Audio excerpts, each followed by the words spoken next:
Los derechos humanos son derechos inherentes y libertades básicas del hombre, sin distinción de sexo, nacionalidad, origen, religión, lengua o cualquier otra condición.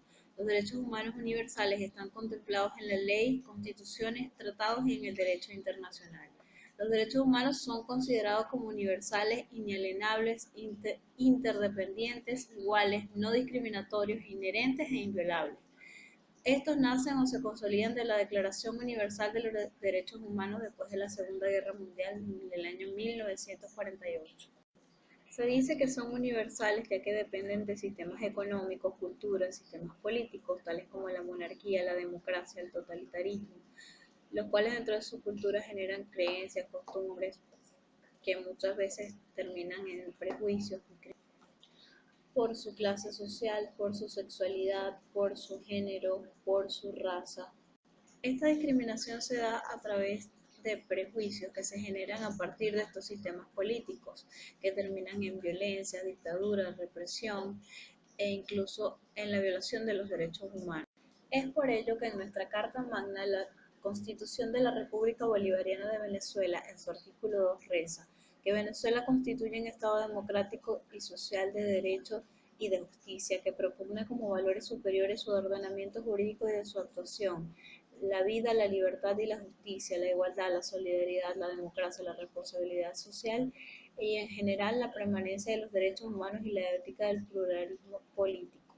De la misma manera se menciona en varias ocasiones en los principios de progresividad, en el artículo 19 que habla de la transformación de los derechos humanos, el principio de intangibilidad en el artículo 25, donde habla que su existencia no depende de su consagración o en el desarrollo de la ley. Comenta también en su artículo 132 sobre el principio de la solidaridad, donde una construcción social puede ser democrática o plural.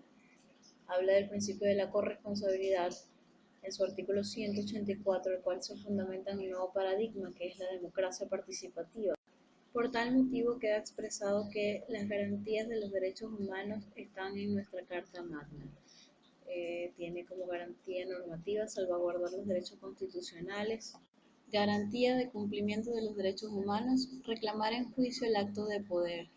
En pocas palabras, esto es lo que abarca nuestra Constitución de la República Bolivariana de Venezuela. Ahora bien, para los crímenes de talla internacional tenemos la Corte Internacional de los Derechos Humanos, la cual es un órgano jurisdiccional autónomo no permanente cuyo objetivo principal es aplicar e interpretar las disposiciones contenidas en la Convención Americana de los Derechos Humanos. Esta tiene sede en Costa Rica.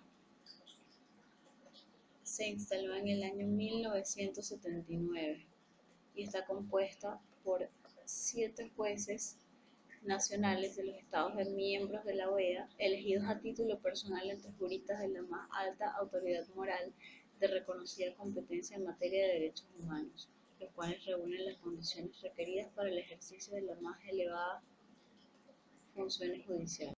Esta organización goza de autonomía y su objetivo principal es aplicar e interpretar las disposiciones contenidas en la Convención Americana de los Derechos Humanos. Por otro lado, tenemos a la Corte Penal Internacional, que es el Tribunal de Justicia Internacional Permanente, cuya misión es juzgar a las personas acusadas de cometer crímenes de genocidio, de guerra, de agresión y de lesa humanidad. No forma parte de las Naciones Unidas y se encuentra en los Países Bajos. Por otro lado, tenemos los delitos contra el patrimonio público, que no son más que los hechos delictivos en perjuicio del Estado, perpetrados por funcionarios públicos en el ejercicio de sus funciones y que en caso pueden ser perpetrados por particulares y contra particulares. En estos casos, la víctima es el Estado.